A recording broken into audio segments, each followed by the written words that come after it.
Finna react to the weirdness of Tubi movies by Degenerocity.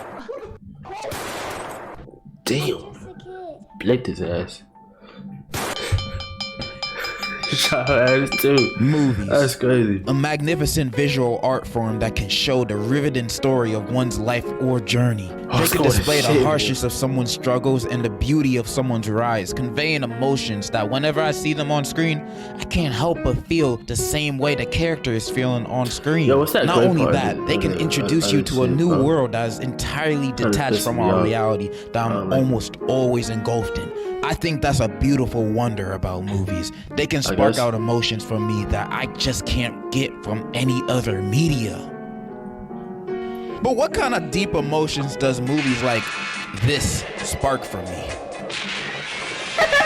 Of course, just like with everything else in existence, there's a not so good counterpart to movies. And these counterparts could be found way easier nowadays, since most blockbusters nowadays aren't really that good anymore.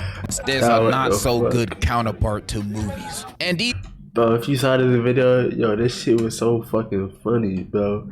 These counterparts could be found way easier nowadays, since most blockbusters nowadays aren't really that good anymore. Like, y'all making so many superhero movies nowadays. When are you guys gonna make the Black Bomber superhero movie? I need that. I'll see that in theaters 3 times in a row. Y'all show my boy no respect, and yet y'all gonna produce the 18th billionth Fast and Furious movie. Ain't nobody wanna see that? And streaming services be producing half the slop we be consuming nowadays. You can find many of them on Netflix. There's a ton of banger movies on there. But after seeing it on TikTok from time and time again, it seems like there's a streaming service that is a gold mine for not only B movies, but low quality looking, $50 budget, filmed on a Motorola looking ass movies.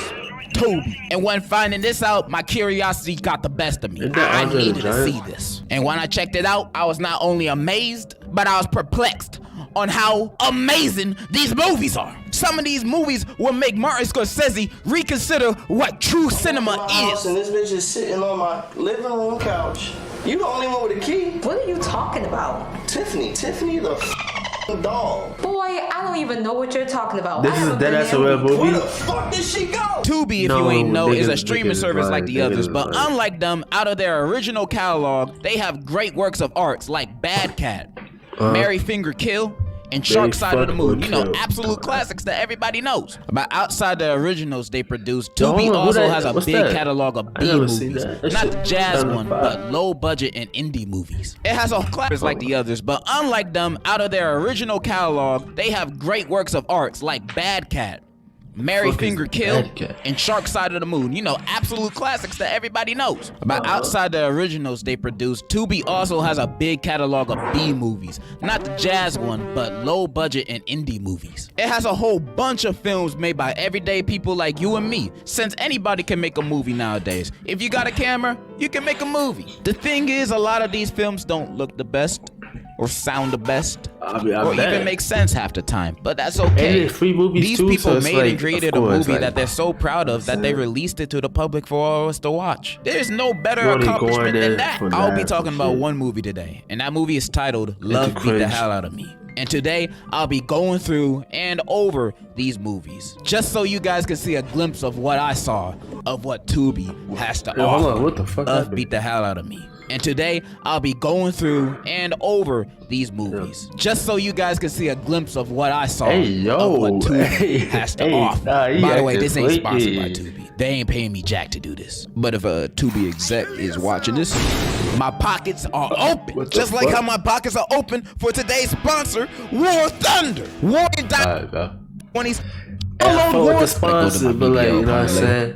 So the movie I'll be talking about is Love Beat the Hell Out of Me. Now, I'm not sure this movie is trying to be a sequel or a remake to the 2000 movie with the same title starring the original War Machine, but honestly, my research ended there. I ain't watching both movies. Sure, this movie is trying to be a sequel or a remake to the 2000 movie with the same title starring the original War Machine, but honestly, my research ended there. I ain't watching both movies. The movie starts off with a beautifully done studio logos and title card with some MF Doom song playing in the background. I don't know, I've only heard them from TikTok. And right at the start, we get introduced to our 2 main characters, doing it. Okay, why start off a movie with a sex scene? Why? You instantly make it awkward when I'm with my family. Anyways, our two characters, Renee and Antonio, are happily married. They got a kid and they're doing fine, I guess. Then we cut to Antonio's job at his office and he already acting like a demon. Nigga horny as shit. His boss then enters and introduces him to the new hire, Rhonda, and you can already see mad romantical tension between them. You can cut it with a sword or tortilla. It was that obvious. Next scene, we are at a school with Renee dropping off her son too, and in his classroom. There she meets her son's new teacher, and the dude is buff like a Samoan. By the end of their convo, you can see even more romantical tension in the air. We've seen so much lustful tension with these two, and it was never with each other. She then leaves because she ain't trying to act up, you know. Next, we're at a studio, hearing one of the best songs ever recorded. Sitting in my crib, trying to get blown. Niggas need to understand my shit just flows. Like the breeze off the fucking lake. I got this dope shit uncut, make your ass lose. So this dude is Renee's brother, and apparently this is Antonio's studio. And they're all a part of this music group. I forgot what it was called. And Antonio invited some fine singers to help him record a song. Renee's brother and Antonio start hollering at these girls, and all of a sudden, this dude becomes a comedian. No, he didn't call himself T-Slicked. For real? This candy man looking goofy. Yeah, say my name. You guys wanna fucking watch for that. Yeah, how dare you sabotage me in front of these ladies when your sister is literally my wife. But they kiss and make up at the end, so it's all cool. Then we teleport to this long salon scene where Renee works out, and all the girls there are roasting each other, talking about their kids and that new teacher Renee met today. Her salon buddies egg her, trying to get the deets out of her, but she shows off her wedding ring, announcing her loyalty to Antonio. How sweet. Alright, not gonna lie, first third of this movie is kinda slow. There's a lot of small talk, like Antonio telling Ray about the new hire and one of Ray's grown-ass friends trying to flirt with a kid in a chicken shop. Hey, got an ID? Yo, that's wild. It ain't until we back at Antonio's office and Rhonda called him for some assistance. Antonio heads over to her office, and then his boss is looking for him because he just got nominated for an award for best attorney in the district. The boss and secretary go to Rhonda's office to tell Antonio the good news, only to walk in on him giving Rhonda back shots. Are you freaking kidding me? They fired on the spot, and Rhonda's laughing like she an anime villain. I don't know what the hell that's about. We then cut to Renee bro showing up to their house, and he trying to tell her the bad news about her husband Antonio. I have no idea how he knows, but like, just deal with it. But then he does one of those long build-up explanations. Instead of just saying what the husband did, just say he cheated. Your husband ain't the man you think he is. Then Antonio walks in last second, right before an actual explanation, of course. I hate when characters do that in movies. Just spit it out. Spit it out already. Then we cut to Renee visiting Antonio's old job because she just wanted to see her husband, being a working and strong man. Only to find out this man hasn't been working there for 2 weeks. She obviously mad, but then the boss tells her the real reason why he got fired. Then she gets even more mad. What? You Miss Chambers. Renee. You, the job of everybody that work up in here, your nosy ass secretary. Renee. We then cut to Antonio making music with that singer he met earlier. Then they start. I'm not gonna sugarcoat it. Sorry, bro. We then cut to Antonio making music with that singer he met earlier. Then they start. I'm not gonna sugarcoat it. My guy really said, I already cheated once. Might as well do it again. Then Renee finally confronts him about his cheating, his job, and she is tired of his dishonesty. You need to calm down. Stop telling me to calm down. Yo, damn, man. This man just starts going Chris Brown on her and starts chasing her with a gun like he John Wick in the most intense chase scene I've ever seen in a movie. Hey, I wasn't expecting that, bro. This shit funny as hell.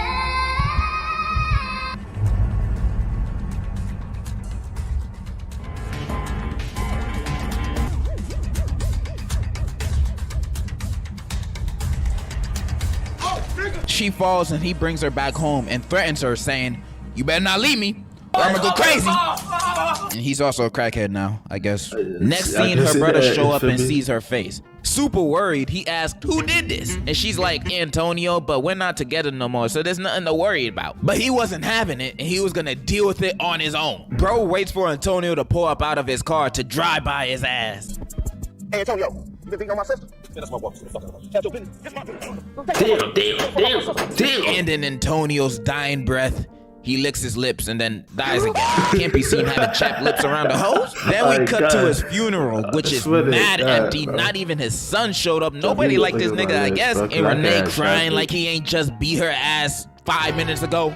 I swear to God. What did I do? Renee then goes to see Antonio's mother. When after seeing Renee's scars, she said she always feared this would happen to her. Turns out Tony's father was also a cheater and a beater. And Antonio got his bad habits from his daddy. She begs for Renee to leave Antonio, but Renee says she can't leave him because he threatened her.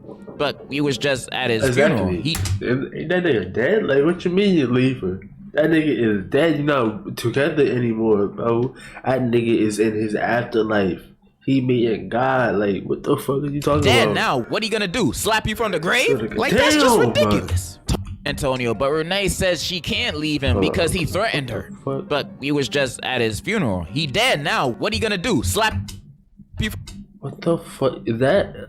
Like, yeah, he not actually like that. That's like plastic surgery or something. From the grave? Like, that's just ridiculous. Tony's mom then recommends her to at least leave the house while he's still there. And then she proceeds to think about her son's teacher that she spoke to for like 30 seconds. I didn't know you guys had that kind of relationship already. Anyways, we go to the next scene at night to the singer girl appearing to be catcalled by some random homeless dude. Only for him to be Antonio? I thought this man was dead. What the hell he doing back? First time I saw this scene, I thought it was a flashback or something. But nah, he's alive. He's alive. So what was that funeral about? Some Mr. Robot dream sequence or some shit? How is he not dead? I mean, from what I found out later on in the movie, he ain't from Wizards of Waverly Place. So how he came back to life? In the movie, never explains this. He's just alive again and homeless now. My personal theory is that he has the same powers of Kenny from South Park, but that's just me. Anyways, he confronts the girl about her not answering his calls, but she ain't having it with his drug problems because he's a junkie now, I guess. He gets mad and is about to smack her, but then she pulls out the blicky on him. Nah. He slowly backs away from her and then notices someone he knows in the alleyway. I know you. What do you want, man? It's his dealer, and he begging for more compound beef, but he got no money, so he offers to do whatever she wants. They walk away together, and we transition to a montage of Renee becoming a stronger woman who don't need no man. We then cut to her packing her bags to move out, and while packing, Renee's friend frantically comes in the room. Renee, Capone called. We need to go get Antonio now. Get him for what? Like I said, we need to go get Antonio. And she does one of those things where she don't explain why she has to do it. She just says, there's no time. Like, nah, you gotta explain why I need to save my abusive husband, because I'll never be in the mood for that. Renee eventually agrees to go, and as they looking around for him, they pull up to a trap house, and then her friend like, nah, let's just get out of here and call the police. This place ain't safe. But Renee's like, nah, he my husband. Nigga, you leaving him. Both of them go inside, and Renee's friend starts tripping for good reason, saying again, this ain't safe because there's literal junkies walking around, and why are we doing all this for him? Then Renee says, look, I just need to know. I just need to know what he's been up to. Know what? He had a crack house. That's an obvious sign to know what he's been up to. Renee's friend is spitting wisdom while Renee herself is spitting dumbassery. Anyways, they find Tony and he acting like his usual self ever since he died. Yo, chill on Dojo. He start begging her to come back, and Renee just staring at him for a little bit, and she just says, let's get out of here. She's seen everything she needed to see. Then why the hell y'all here? Exactly. What the hell you expected to look like? To him to be the kingpin of the house? They leave, and then he chases them, and then we transition to a murder scene, and it turns out Tony's drug dealer died of an overdose, and they suspect her boyfriend of doing it. Now, they haven't even identified her body yet, so I don't know how they know she has a boyfriend. One of the cops walks outside because he keeps complaining about the stink of the body. Damn! Please get that dead body out of here. Well, that bitch He then sees a group of yet. young African-American men hanging out, minding their own business, and then the woman cop sees this and is like, "Man, I bet you $20 I see sold the drugs to Tasha." Yeah. You know what? Hold it right there. y'all just saw these random dudes and automatically assumed they did it? You didn't even question them or yourself. You just went after them without no evidence. Like, damn. This movie's more realistic than I thought. But this one knows karate, so movie logic, I guess he did it. And that's the last we hear or see anything related to that, so what was the point? We cut to Antonio walking to Renee's house, begging some more, but Renee is really done with him this time. He tries to beat her ass again, but she's a strong, independent woman now, so the self-defense training came in clutch. She then tells him she going to church, so if he coming, he can come. He says, yes, I'll go anywhere with you, and enters the car with her, which I don't know how she comfortable with this man being in her car after he literally just tried to knock her out like he was Tyson. They enter the car together, and that's it. That's the end of the movie. That's it. What the fuck? Yep. Wait, you did it? But it has one of those, though I'm hopeful, yes I am hopeful as today. And this, so that automatically makes this one of the best movies I've ever watched. Now, what are my thoughts on this movie? I thought it was pretty gosh darn entertaining. Sure, it had its mishaps like having a slow first 20 minutes, but overall, I freaking loved it. And I'm never gonna judge the acting of these types of movies. I think that just comes with the Tubi package. But the writing in these movies always takes a turn in a direction that I'll never predict by the time I'm at the end of the movie. Like, who the hell this guy robbed?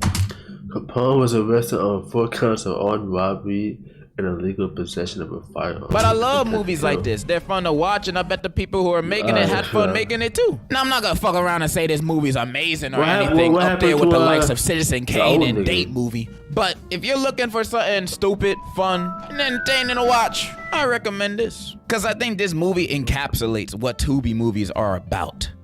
Ridiculous. Anyways, I hope you guys enjoyed this video. I know I've been gone for God knows how long, but hopefully that won't happen again.